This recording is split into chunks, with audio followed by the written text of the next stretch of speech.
This week, you'll learn how to use second and rear curtain sync. Adorama TV presents You Keep Shooting with Bryan Peterson, where you'll learn unique and creative techniques that will elevate your photography skills. Here's your host, Bryan Peterson.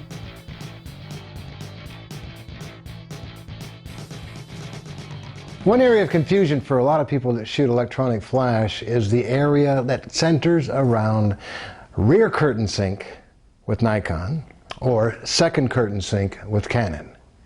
Well, tonight we're going to finally clear all that up. And when do you want to use rear curtain or second curtain sync as opposed to using first curtain sync? Hi, I'm Bryan Peterson, and I'm the author of Understanding Exposure and Bryan Peterson's Field Guide to Understanding Photography. And you are watching Adorama TV. I am also the author of Bryan Peterson's Understanding Flash Photography. So I find myself here in the studio with the always available and beautiful Lori, and my assistant and my son Justin. And together we are going to show you when and why it's a good idea to use rear curtain sync, in my case since I'm using Nikon, and same thing applies for you Canon shooters, although we call that second curtain sync.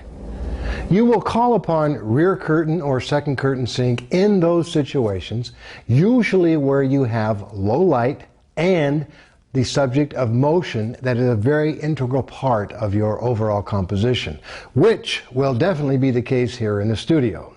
What you may notice down at the end of the studio, my son is holding a piece of plywood. Attached to that piece of plywood through a number of staples is Christmas lights.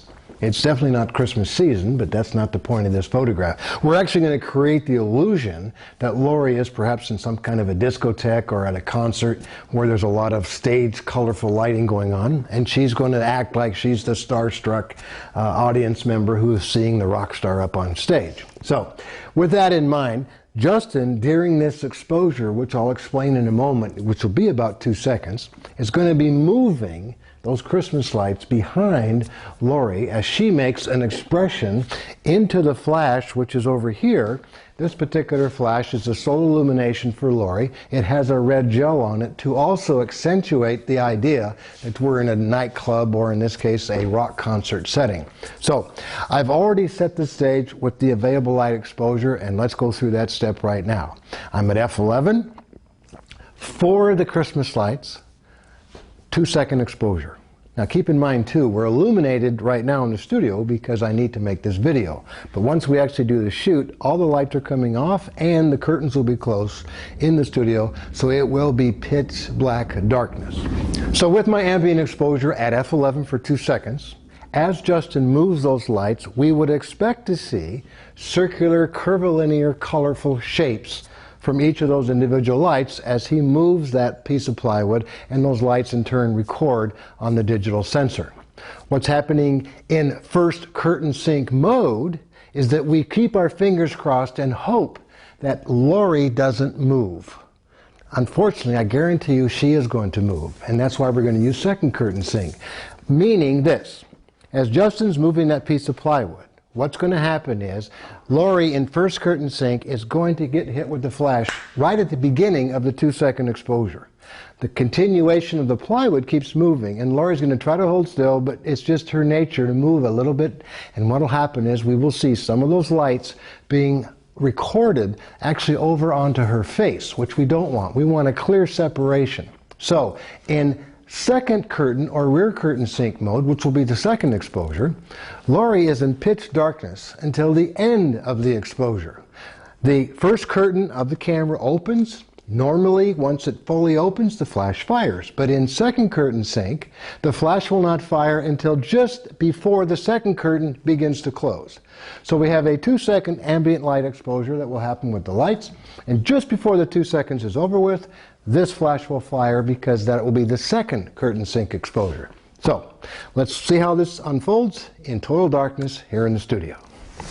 Okay, I apologize. We are pitch dark in the studio and we're about ready to go. Now keep in mind too, I've already pre-focused before I turn the lights off. The camera is in full manual focus mode.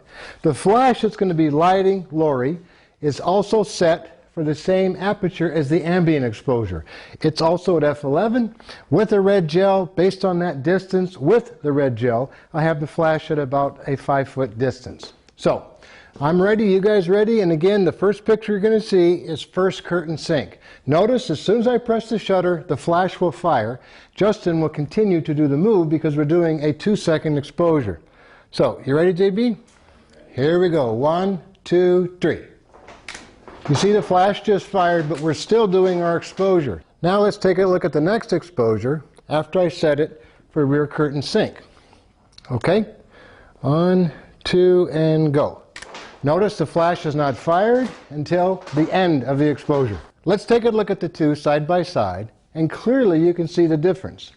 Because of the subtle movement of Lori as she tried to hold still after first curtain sync exposure, we have the background lights moving in to her and on top of her lit exposure of her face. In the second exposure, where it's second curtain sync, it's clean and absolutely perfect. Second curtain sync, it's something you call upon when you're dealing with motion.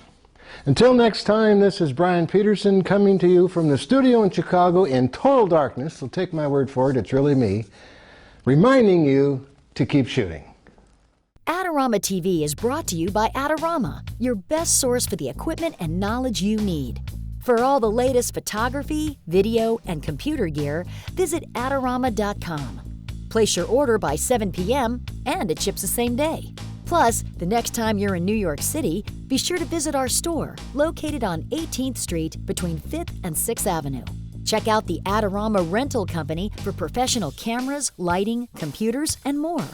We'll help you make the best selection to match your needs while giving you the knowledge to achieve the best outcome from your rental.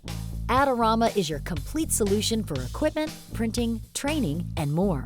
Adorama, more than a camera store.